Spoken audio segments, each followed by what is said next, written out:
Your position is you're saying you're just restate your position, Well, my position as to why I say I'm an atheist. or just your position about the universe and. Well, I claim to be an atheist because I don't believe in God, and the reason I don't believe in God is just because I haven't been convinced. But atheism is like a solid claim, isn't it? Well, there's different definitions of atheism. There's What not definition one do you single have? definition of atheism, right? And some people believe that in order to be an atheist, you're making an active claim, which is probably what you believe. I disagree. I don't think I have to make an active claim. I think it's just sufficient to say, if I haven't been convinced for the reasons to believe in something, then I just say that I don't believe in it. Okay. And it's that simple, really. Okay. If somebody says to me a piece of information and I don't believe it, Right, can you just place it? Is it okay if he clips that on you? yeah, that's fine. Just do on the scarf. Yeah. Whatever. Yeah. Okay, so when you look at the universe yourself, what's your explanation My for it? explanation, I don't think that I have a clear enough explanation. But for the where have you universe. reached so far? I'm not going to hold you to anything, by the way. I'm not going to say, aha, I got you. I just want to know, what's your name? Anais. Anais. Yeah. Is it okay if I call you Anna? Yeah, that's fine. Okay, my name's Zishan. Okay, You can call me Z or whatever, I don't mind. Don't think that just because you've stated something, I want to speak to Anais, and I want to know your position, and that's what I want to kind of go back and forth. So yeah, don't feel that you have to know about the whole thing, or you have to have whatever stance you currently hold. We can explore that, Yeah. and you can change that stance tomorrow, or whatever. That's life. Yeah. So what's your explanation when you sit down and you look up and you look at the sky, you look at the clouds, you look at the animals, you look at the creatures?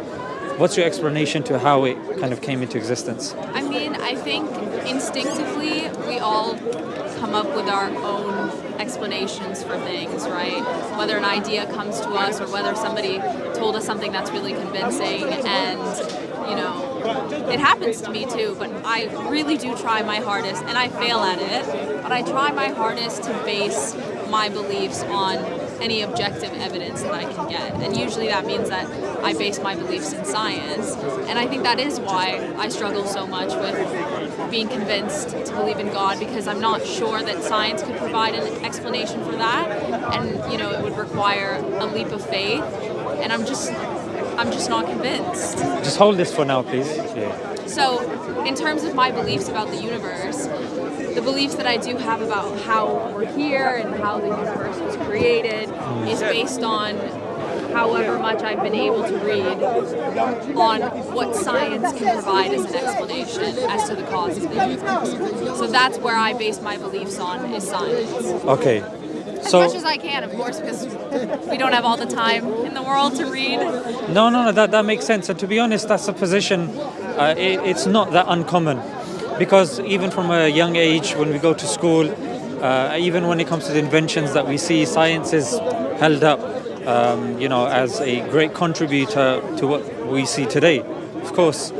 But as I'm not sure if you acknowledge this, you've acknowledged, isn't it, that science doesn't claim to have answers of the metaphysical and why questions. I don't think that science has been able to provide that answers for me. Yeah. I don't know if science is. I don't speak for science. Yeah. So there are. Einstein made this point as well, that science doesn't claim to talk about morals. It can't. You can't provide scientific evidence for a certain moral.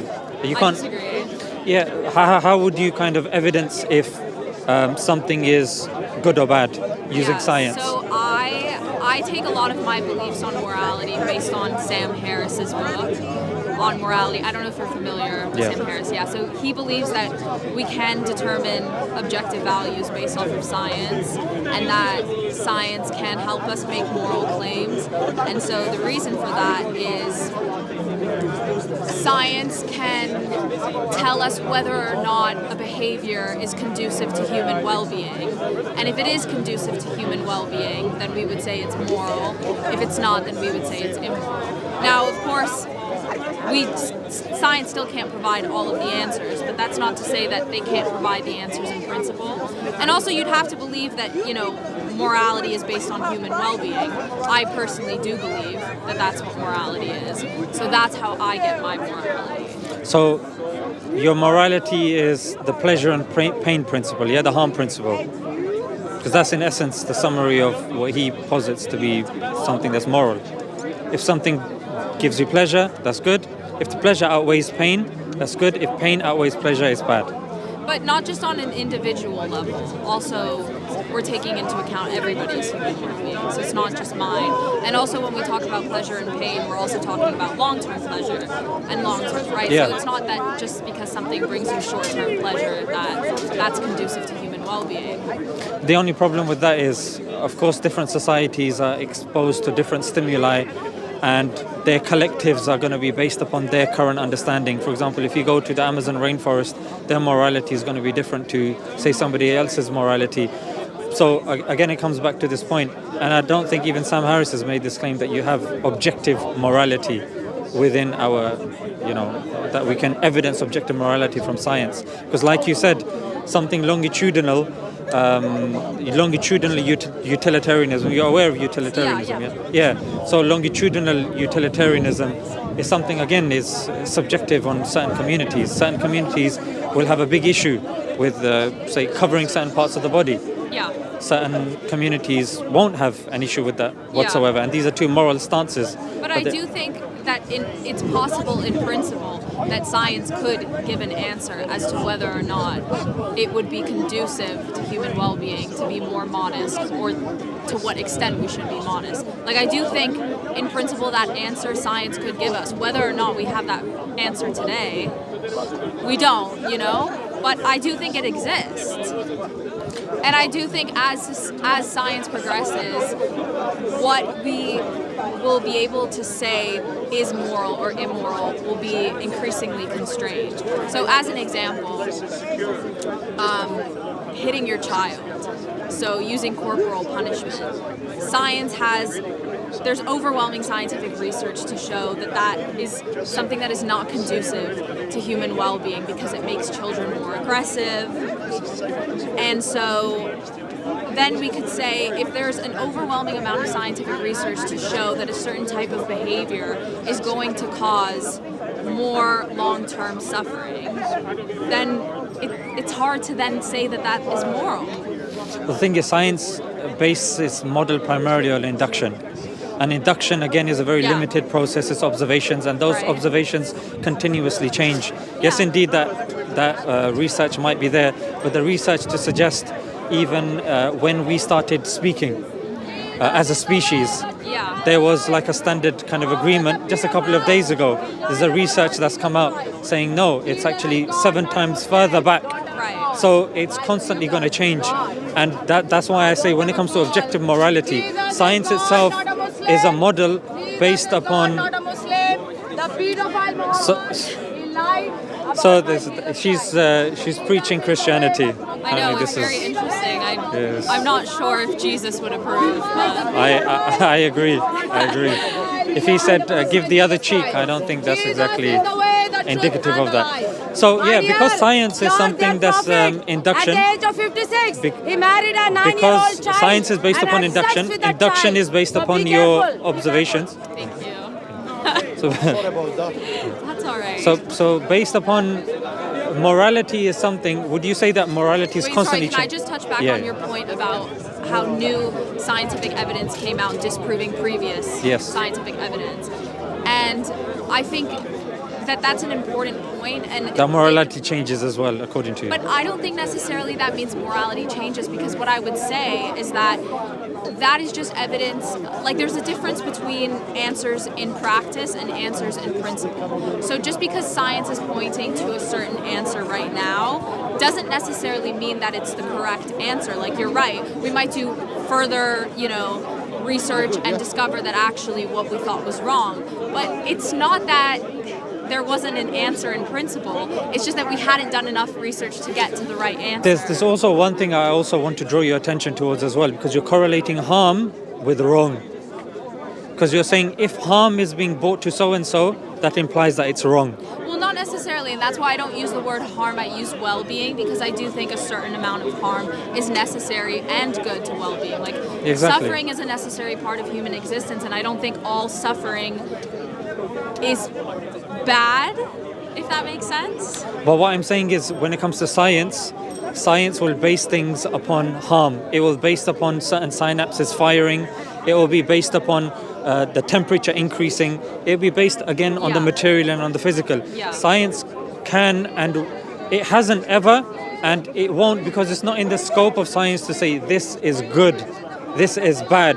It can say this can cause harm, and this will be conducive in terms of more hormones being produced or more endorphins being released, as it does with exercise, but it won't say that this is good, this is bad. You see, it's not a claim science makes, and that's why even in certain debates as well, this is not a claim that atheists necessarily defend.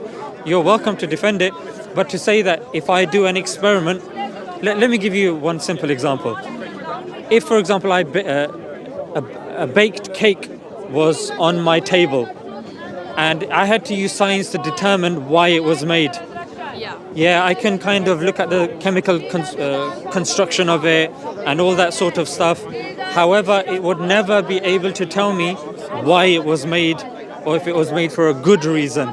That can only be, that's a moral stance, that's a metaphysical stance. That can only be given by my aunt, who can come and say, I baked that for you, this was my intention. But if I'm just to use science, just to use... Right. Yeah. And I agree with you there. Fantastic. So I don't think science can tell you whether something is good or something is bad, but I think science can tell you whether or not something is conducive to well-being. Yeah. And then if you believe, which is my personal belief, that human well-being should be kind of the measure for whether or not something is moral or immoral, then you can use science as a tool for morality. But it's not that I'm saying that Sorry, science should we on just on move its over own- here? Is that yeah, okay? Yeah. It's not that I'm saying that science on its own says good or bad. Yeah. It's that science can provide us answers as to whether or not, like I Science, said. science, it definitely contributes to the discussion. 100%, I agree with you. Like, science can definitely tell us if this thing is helpful and beneficial, like you're alluding to, this individual. However, to say this is good, this is bad, the science doesn't necessarily claim that. Of course, it's helpful to the conversation, Right. But to say that it has moral stances, it doesn't. No, and I agree. I don't think science has moral stances. What I'm saying is that science can be used as a tool to Feet form of Al Muhammad, he objective lied about moral Jesus Christ. Jesus Does that make Christ sense? is the way, So, the like, truth, and the I life. believe Jesus that what is is the moral life and and the immoral truth. is whether something is, like I said, conducive to well-being or whether it's not. Jesus is the way, the And truth, science and is the life. used as a Jesus tool is the way, to the determine truth. Science is definitely helpful. It's definitely helpful. But if, for example, you know the example of the Roman Colosseum, where you'd have a Christian there, and that's so annoying. So, Jesus is the good shepherd. yeah, that's why we have to repeat stuff again and again. So, yeah, so the Roman Colosseum, sorry. You had a Christian there who would be harmed for the benefit of the whole crowd. So if you balance pleasure over pain, the pain of one individual over the pleasure of, numerous people, that society would say, you know what, that's good. And according to science, they can use science. I mean, eugenics has been used as well. But eugenics was used incorrectly. exactly, do you see? But science was still used. No, but the science was wrong. That's my point. Is the science was wrong. Like, people were using fake research. Basically. I'll give you an example. So you'll have data. That data now are using Bayesian probability, are using regression, are using freedom to exclude outliers, etc. There's certain models that you can use to interpret certain data, and different people might come to different conclusions, as we know from the Amgen study, and where they were looked at, and different, even though they were peer reviewed, when the data was looked at, certain experts came to different kind of conclusions. So again, science provides the raw data, and then it relies on certain individuals how they're going to interpret that data. Because again, I'm sure you'd agree, science depends on human interpretation. But do you think, so for example, with the data, do you think that in principle, not is there somebody out there who can correctly interpret the data, but do you think in principle out there is a correct way to interpret that data? I think that correct way, there's, to say that there's a correct way would mean that human has no biases, has unlimited funding. Not even can a human do it. Just in principle, is there a correct interpretation of data? Objectively, when you're using science, are you talking about science based upon induction, or are you talking about science if we had all of the data in the world, what would we?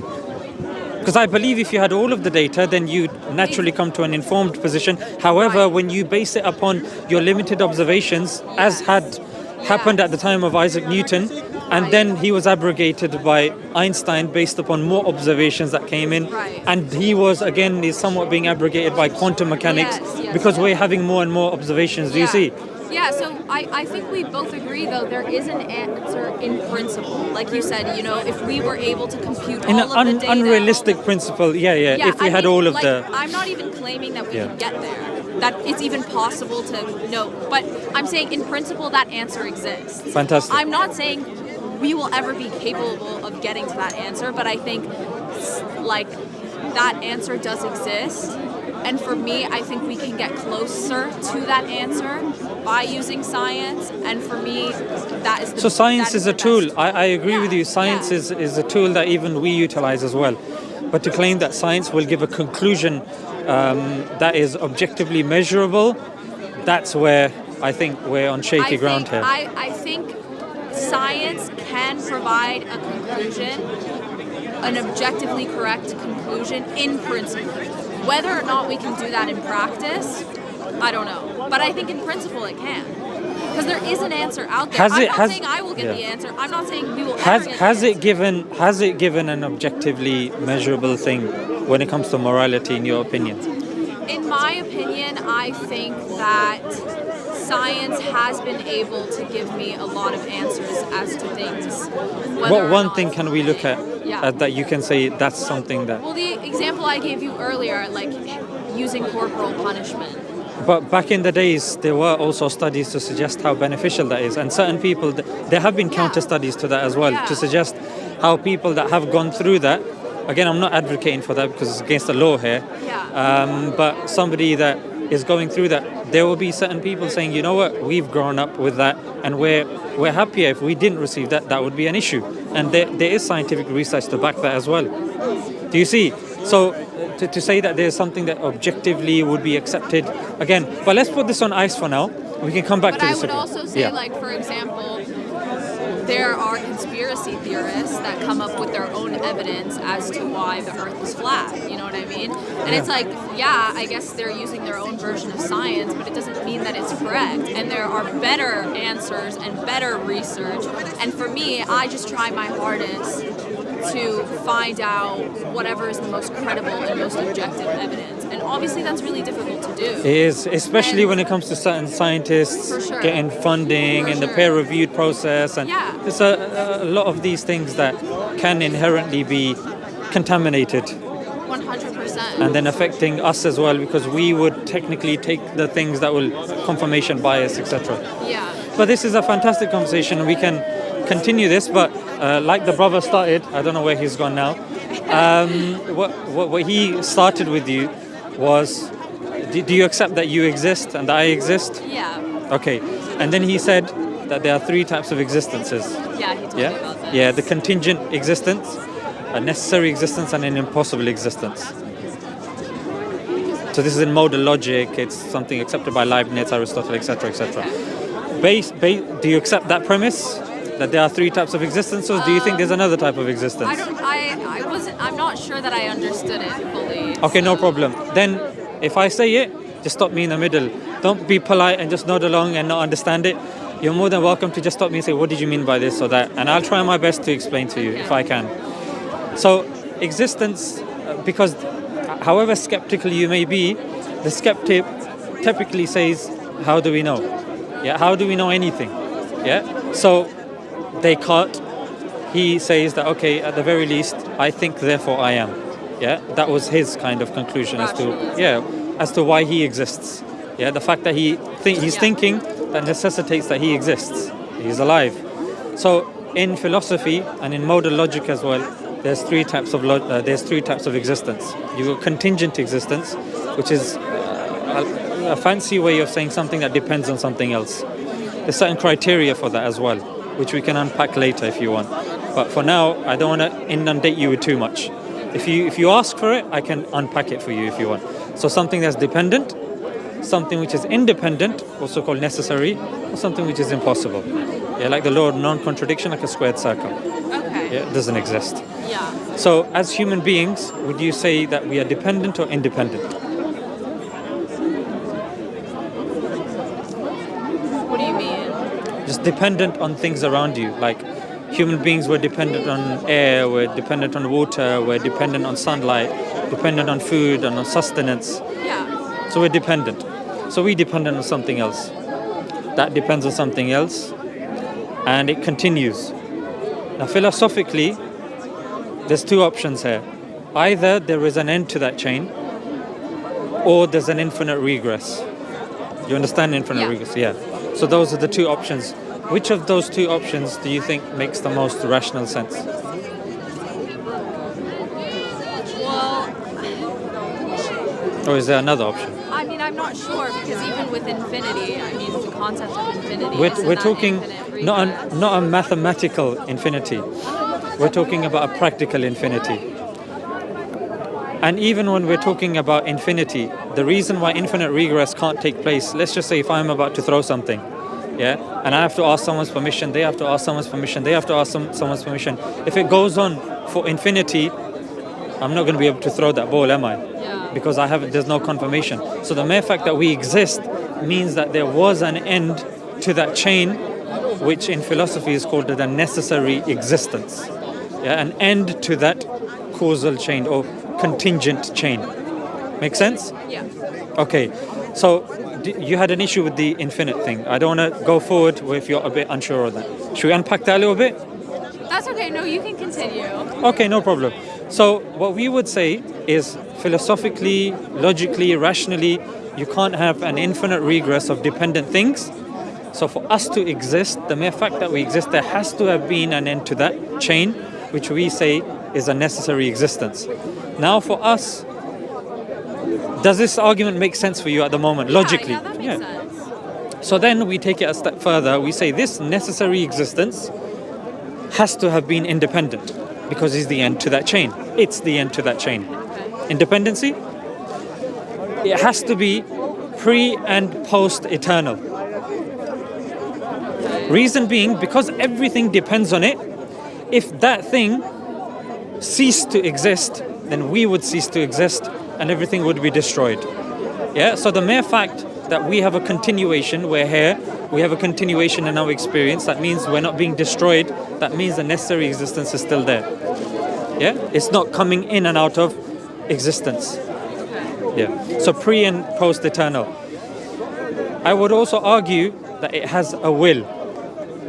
Reason being, because we were created in a particular moment. So when something is created in a particular moment, that means that a choice is being made. For example, a painter that's sitting in front of a canvas and he decides,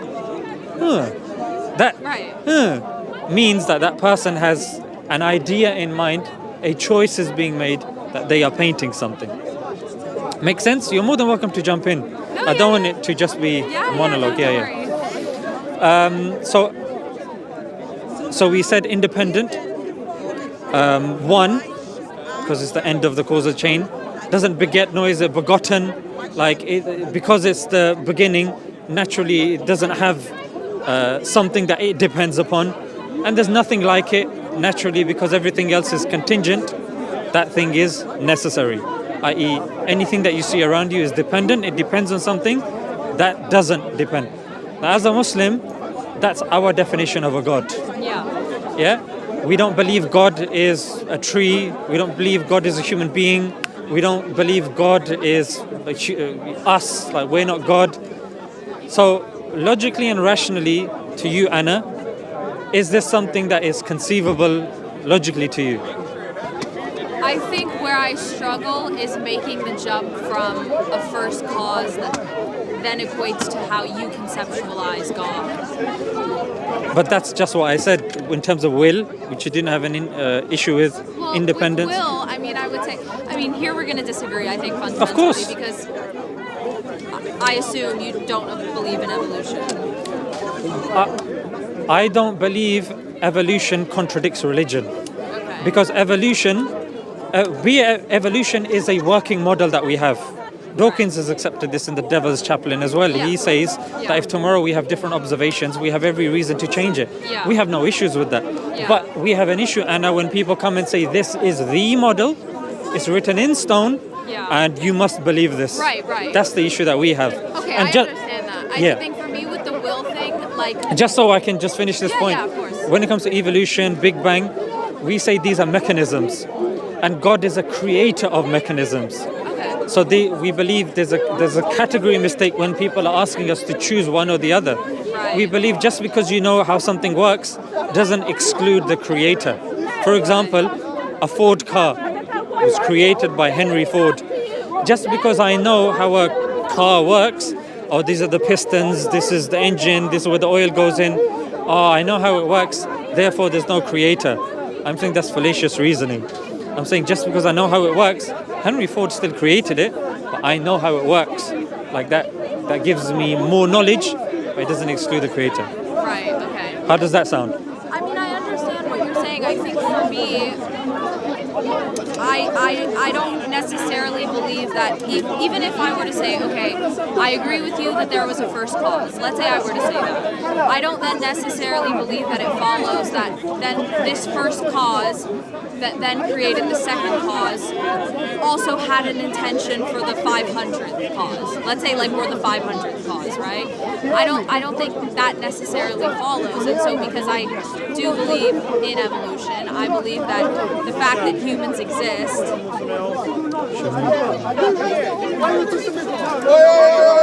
Should we move?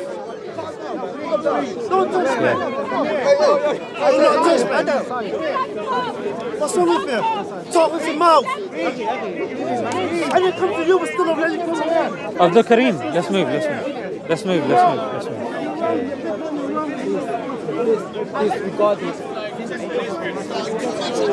Don't distract. What happens is normally these skirmishes, Yeah. they snowball. Face that way. Or you can be stand here. Which lady? Just get that lady. It's fine. Okay.